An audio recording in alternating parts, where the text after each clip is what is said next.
Hi viewers, welcome to my channel ராகுல் stories.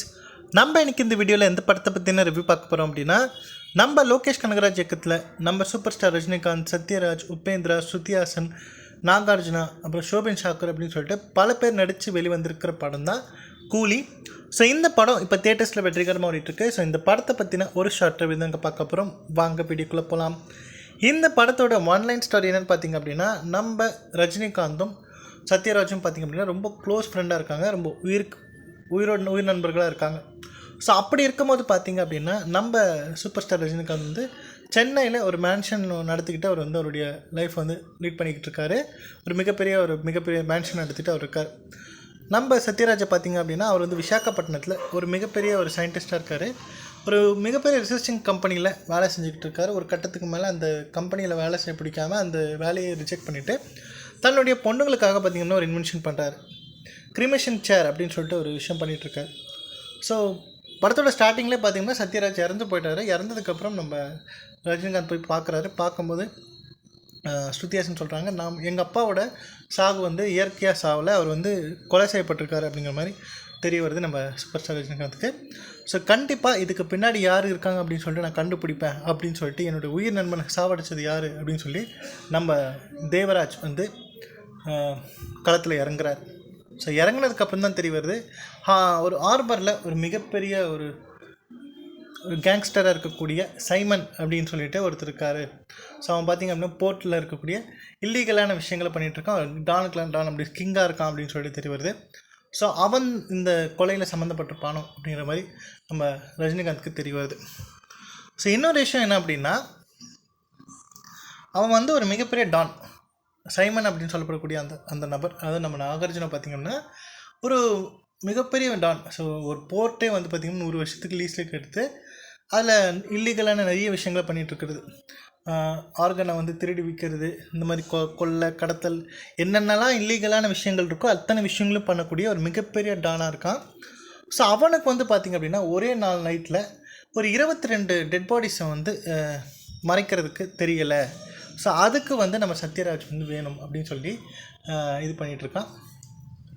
So ஏன் அப்படின்னு பார்த்திங்க அப்படின்னா, அதுக்கப்புறமா தான் தெரிய வருது சத்யராஜ் என்ன இன்வென்ஷன் பண்ணியிருக்காரு அப்படின்னா, கிரிமேஷன் சேர் அப்படின்னு சொல்லிட்டு ஒரு இன்வென்ட் பண்ணியிருக்காரு. அந்த கிரிமேஷன் சேர் என்ன பண்ணோம் அப்படின்னா, இறந்து போன டெட் பாடிஸை வந்து வச்சு எரித்து அது கொடுக்குமா. ஸோ அந்த மாதிரி ஒரு இன்வென்ஷனை வந்து கொடுத்துருக்காரு நம்ம சத்யராஜ். ஸோ அந்த சேரை வந்து ஆப்ரேட் பண்ணுறதுக்கு வந்து நம்ம சத்யராஜால் மட்டும்தான் முடியும், அதை விட்டால் தன்னோட சத்யராஜோட பொண்ணால் தான் அது முடியும் அப்படின்னு சொல்லிட்டு நம்ம ஹீரோவையும் நம்ம ஸ்ருதிஹாசனையும் பார்த்திங்கன்னா கூட வச்சுருக்காங்க. ஸோ இது பார்த்திங்க அப்படின்னா எப்படி இருக்குது அப்படின்னு கேட்கும்போது, ஸோ இதெல்லாம் ஒரு கதையா, அதுலேயும் அந்த கிரிமேஷன் சேர் அப்படின்னு சொல்லிட்டு ஒன்று காட்டுறாங்க. அந்த கிரிமேஷன் சேர் அப்படின்னு சொல்லிட்டு ஒன்று காட்டுறாங்க. ஸோ அதை பார்க்கும்போது அவங்க எல்லாருக்கும் தோண ஆரம்பிச்சிடும், இது வந்து எங்கேயோ பார்த்த மாதிரி இருக்குது. ஒரு 20-25 வருஷத்துக்கு முன்னாடி இந்த கல்யாணங்கள்லாம் பார்த்திங்க அப்படின்னா ஒரு சேர் போடுவாங்க, இரும்பு சேர், நீங்கள் பார்த்துருப்பீங்கன்னு நினைக்கிறேன். ஸோ நம்ம பாட்டி வீட்டில் இந்த மாதிரி ஒரு 20-25 வருஷத்துக்கு முன்னாடி பார்த்துருப்பீங்க. ஸோ ஃபோல்டபுள் சேர் மாதிரி இருக்கும். ஸோ அந்த மாதிரி ஒரு இரும்பு சேரை நீங்கள் பார்த்துருப்பீங்க. ஸோ அந்த ஒரு சேரை அப்படியே வந்து செஞ்சுட்டு இது வந்து கிரிமேஷன் சேர் அப்படின்னு சொல்லி ஒரு கண்டுபிடிப்பு, ஒரு சயின்டிஸ்ட் கண்டுபிடிச்சதா அப்படின்னு சொல்லி காமிக்கிறாங்க. ஸோ எனக்கு என்ன தோணுச்சு அப்படின்னா, 30 வருஷத்துக்கு முன்னாடி ரஜினிகாந்த் கூட, அதாவது நம்ம தேவா கூட, நம்ம சூப்பர் ஸ்டார் கூட பார்த்திங்கன்னா அவருமே கூலியாக இருப்பார். ஸோ இவர் எப்படி படிச்சிருப்பார், எப்படி 30 வருஷம் கழிச்சு, அதை கூட விடுங்க, படித்து முடித்து ஒரு மிகப்பெரிய சயின்டிஸ்ட் ஆகிடாரு. அதில் நம்ம ரஜினிகாந்த் பார்த்திங்கன்னா, நம்ம சூப்பர் ஸ்டார் பார்த்திங்க அப்படின்னா சென்னையில் ஒரு மிகப்பெரிய மேன்ஷன் வச்சு எடுத்துகிட்டு இருப்பார். இதுலேயும் அவர் கூலி, 30 வருஷத்துக்கு முன்னாடி கூலி.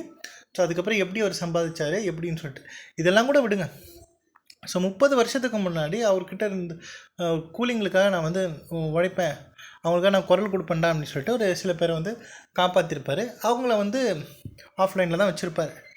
ஆனால் அவங்கள வந்து இவருக்காக யூஸ் பண்ணிப்பார். ஸோ கிட்டத்தட்ட ஒரு 17 பேரை வந்து இவர் வந்து பேர்லாம் மாற்றி அவங்க மேலே இருக்கக்கூடிய அந்த விஷயங்கள்லாம் பண்ணிவிட்டு சொல்லிகளான விஷயங்களை வச்சுட்டு இவரே கூட வச்சுருப்பார். ஸோ இவருக்கு தேவையான அளவுக்கு, இவருக்கு எப்போல்லாம் தேவையோ ஒரு நாய்க்குட்டி மாதிரி, ஸோ இவருடைய சேஃப்டிக்காக அந்த 17 பேரை வந்து வீட்டில் வச்சு வளர்ப்பார், அந்த மேன்ஷன்லேயே வச்சு வளர்த்து. ஸோ எப்போல்லாம் தேவையோ இவருடைய விஷயங்களில் இவரை காப்பாற்றுறதுக்காக அவங்களோட பாடி கார்ட்ஸ் மாதிரி யூஸ் பண்ணிகிட்ருப்பார். ஸோ அதெல்லாம் தப்பு இல்லையா? ஸோ இந்த மாதிரி விஷயங்கள் நிறைய இருக்குது. ஸோ இந்த மாதிரியான ஒரு கேள்விகள்லாம் நிறைய நமக்கு வந்து எழும்பும் அந்த படத்தை பார்க்கும்போது. எனக்கு இன்னொரு விஷயம், அந்த ஒரு சேரை, கிரிமேஷன் சேரை வந்து ஆப்ரேட் பண்ண முடியாது. ஸோ மிகப்பெரிய ஒரு விஷயம். அது வந்து கண்டுபிடிச்சவர்மால் மட்டும்தான் அதுக்கு இது பண்ண முடியும், ஆப்ரேட் பண்ண முடியும்.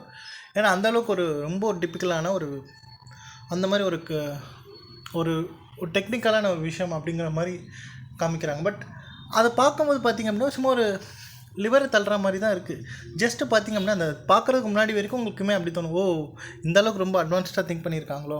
ஸோ இந்த ஃபாரின் படத்துங்களாம் பார்த்திங்க அப்படின்னா இந்த ஒரு டைம் மிஷின் கான்செப்ட்லாம் கொண்டு வந்திருப்பாங்க. ஸோ அந்த ஒரு டிவைஸ் கண்டுபிடிச்சிருப்பாங்க, அந்த மாதிரியான விஷயங்கள்லாம் பண்ணியிருப்பாங்க. ஸோ அதெல்லாமே பார்த்திங்க அப்படின்னா யார் அந்த இன்வென்ட் பண்ணியிருந்தாங்களோ ஸோ அவங்க வந்து அந்த அந்த ஒரு மிஷினை அந்த பர்டிகுலர் திங்கை வந்து ஆப்ரேட் பண்ணுற மாதிரியான விஷயங்களை காமிச்சிருப்பாங்க. பட் இந்த படத்தில் ஸோ அதை பார்க்குற வரைக்குமே நம்ம எல்லாம் தோணும், ஓ இந்த மாதிரிலாம் கண்டுபிடிச்சிருப்பாங்க போல், ஸோ இந்த மாதிரிலாம் ட்விஸ்ட் வச்சுருப்பாங்களோ அப்படிங்கிற மாதிரி தோணும். பட் ஒன்ஸ் அந்த சேரை பார்த்ததுக்கப்புறம் இதுக்காடா இவ்வளோ பில்டப்பு அப்படிங்கிற மாதிரி தோண ஆரம்பிச்சிடும். ஸோ முழுக்க முழுக்க இந்த படம் ஒரு மிகப்பெரிய ஸ்கேம் அப்படின்னு தான் நான் சொல்வேன். ஏன்னா கதை அப்படின்னு சொல்லிட்டு எதுவுமே கிடையாது. எதுக்கு இவ்வளோ பெரிய பட்ஜெட்டு, அதுவும் கிட்டத்தட்ட ஒரு 2 வருஷமாக அந்த படத்தை எடுத்திருக்கேன் அப்படின்ற மாதிரி லோகேஷ் கனகராஜ் சொல்லிட்டாரு. அமீர் கான்லாம் என்ன பண்ணுறாருன்னு தெரியல இந்த படத்தில். சைமன் அப்படின்னு சொல்லிட்டு ஒரு கேரக்டர், நம்ம நாகார்ஜுனா ஒரு கேரக்டர் வந்து ரொம்ப பில்டப் பண்ணாங்க. அவருமே பார்த்திங்க அப்படின்னா ஆடியோ லான்ச்சில் என்ன சொல்லியிருந்தார், இந்த படம் பார்த்திங்க அப்படின்னா ஒரு 100 பாஷா படத்துக்கு ஈக்குவல் அப்படிங்கிற மாதிரிலாம் சொல்லியிருந்தார். பட் நம்ம நாகார்ஜுனா என்ன பண்ணிகிட்ருக்காரு அப்படின்னா இந்த படத்தில் அந்த சைமன் கேரக்டர் எப்போ பார்த்தாலுமே குடிச்சிட்ருக்கு. நம்ம சூப்பர் ஸ்டாரை பார்த்து முன்னே எங்கேயோ பார்த்த மாதிரியே இருக்கே அப்படிங்கிற மாதிரி சொல்லுது. அதுவும் யாரெல்லாம் என்னென்ன சொல்கிறாங்களோ எல்லாத்தையுமே அப்படி நம்பிடுது. ஸோ அந்த மாதிரி விஷயங்கள் பண்ணிகிட்ருக்கு. ஒரு 2-3 இடத்துல பார்த்திங்கன்னா கன்னால் சுடுறது, சுத்தியால் எடுத்து கொடூரமாக கொலை பண்ணுறது அப்படிங்கிற விஷயங்கள் பண்ணிகிட்ருக்காரு. இதுவும் குறிப்பிட்டு சொல்லணும் அப்படின்னா அந்த ஷோபின் ஷாக்கர் அப்படின்னு சொல்லிட்டு நம்ம மலையாள ஆக்டர் இருக்கார்ல, அவர் தான் வந்து பார்த்திங்கன்னா மெயினான லீட் வில்லன் மாதிரி காமிக்கிறாங்க. சூப்பராக அவருக்கு கொடுக்கப்பட்டிருக்க அந்த ரோலை சூப்பராக பர்ஃபெக்டாக பண்ணியிருக்காரு. இந்த படத்தை முழுக்க தூக்கி நிறுத்தினது அப்படின்னு எனக்கு பர்சனலாக தோணுது நம்ம அனிருத்தும் இந்த ஷோபின் ஷாக்கரும் சூப்பர் ஸ்டார் ரஜினிகாந்தும் தான். ஸோ அவருடைய ஸ்க்ரீன் ப்ரெசன்ஸாக இருக்கட்டும், இவர் வந்து ஷோபின் வந்து அவருடைய பர்ஃபார்மன்ஸ் பார்த்திங்க அப்படின்னா வேறு லெவல் திருக்கி விட்டார். அனிருத் அவருக்கு கொடுக்கப்பட்டிருக்க அந்த மியூசிக்கல் விஷயங்களை சூப்பராக பண்ணியிருக்காரு. என்ன தான் வந்து ரொம்ப ஒரு டம்மியான ஒரு பார்க்குறதுக்கே ஒரு ரொம்ப மொக்கையாக இருக்கக்கூடிய சீனையும் இவர் எலிவேட் பண்ணி காமிக்கிறாரு. ஸோ அவருடைய மியூசிக் மூலமாக என்ன தான் வந்து அந்த எரிச்சல் பண்ணக்கூடிய அந்த மியூசிக்காகவே இருந்தாலுமே எல்லா பாட்டுமே சூப்பரான பவரஸ் பாட்டாக இருக்கட்டும், ஜிங்கிடிச்சிக்காக இருக்கட்டும், அப்புறம் மோனிகா அப்படிங்கிற அந்த பாட்டாக இருக்கட்டும். ஸோ எனக்கு என்ன தோணுச்சு அப்படின்னா ஒரு சில இடங்களில் இந்த மோனிகா அப்படிங்கிற எல்லா பாடங்களுமே மிஸ்பிளேஸ்மெண்ட் பண்ணிட்டாங்களோ அப்படிங்கிற மாதிரி தோணுச்சு. அதாவது கரெக்டாக அந்த பாட்டு அந்த இடத்துல வந்து பிளேஸ் ஆகலை. இந்த மோனிகா அப்படின்ற அந்த பாட்டுமே ஆரம்பிக்கிறது பார்த்திங்க அப்படின்னா ஒரு கப்பலோடைய ஒரு கேப்டனுடைய பொண்ணு தான் நம்ம பூஜை அவங்களுக்கு வந்து என்கேஜ்மெண்ட் நடக்கிற மாதிரி காமிக்கிறாங்க. ஸோ அப்போது அவங்களுடைய பேர் பார்த்திங்கன்னா மோனிகா. ஸோ அப்படி இருக்கும்போது நம்ம ஷோபின் வந்து மோனிகா அப்படின்னு சொல்லிட்டு கத்திக்கிட்டே வந்து இந்த பாட்டை ஸ்டார்ட் பண்ணுறாங்க. ஸோ அந்த பிளேஸ்மெண்ட்ஸ்லாம் பார்த்திங்கன்னா மிஸ் பண்ணிட்டாரோ அப்படிங்கிற மாதிரி தோணுச்சு. ஸோ அப்படி இருக்கும்போது பார்த்திங்க அப்படின்னா இந்த படத்தை பொறுத்த வரைக்கும் கண்டிப்பாக இந்த படம் ஒரு பிலோ ஆவரேஜ் மூவி தான். ஸோ கண்டிப்பாக இந்த படத்தை வந்து இப்படி இருக்குது அப்படி இருக்குன்னு ஹைப்லாம் க்ரியேட் பண்ணாதீங்க. ஒரு நார்மலான ஒரு படம் தான். ஸோ வேட்டையன் மாதிரி படம் தான், வேட்டையன் தர்பார் அந்த லிஸ்ட்டில் இந்த படத்தையும் சேர்க்கலாம். அதுவும் இன்னொரு விஷயம் என்ன சொல்லியிருந்தார் அப்படின்னா நம்ம லோகேஷ் கனகராஜை பற்றி நான் மறக்கவே மாட்டேன், கண்டிப்பாக நான் திருப்பி சொல்லிக்கிட்டே இருப்பேன். ஏன்னா கிட்டத்தட்ட 2.5 மணி நேரம் இந்த படத்தோட இன்டர்வியூ வந்து அவர் கொடுத்துருந்தாரு. ஸோ அதெல்லாமே கூட பொறுத்துக்கலாம்னு வச்சுக்கோங்களேன். இந்த படத்துக்காக நான் 2 வருஷம் சாக்ரிஃபைஸ் பண்ணியிருந்தேன், I dedicated my 2 years for this movie அப்படிங்கிற மாதிரிலாம் பேசியிருந்தார். ஸோ எனக்கு என்ன தோணுச்சு அப்படின்னா என்னடா என்ன பேசுகிற அப்படிங்கிற மாதிரி தோணுச்சு. ஏன்னா ஒரு மாதம் ஒரு 50,000 ரூபாய் சம்பளம் வாங்குகிற ஒருத்தர் கிட்டத்தட்ட மார்னிங் டு நைட் 12 hours அப்படின்லாம் ஒர்க் பண்ணிகிட்டு இருக்காங்க. கிட்டத்தட்ட படத்தோட பட்ஜெட் 400 கோடின்னு வச்சுக்கோங்களேன், அதில் ஒரு 50 கோடி ரூபாய் அப்படின்னு சொல்லப்படுது இவருடைய சம்பளம்.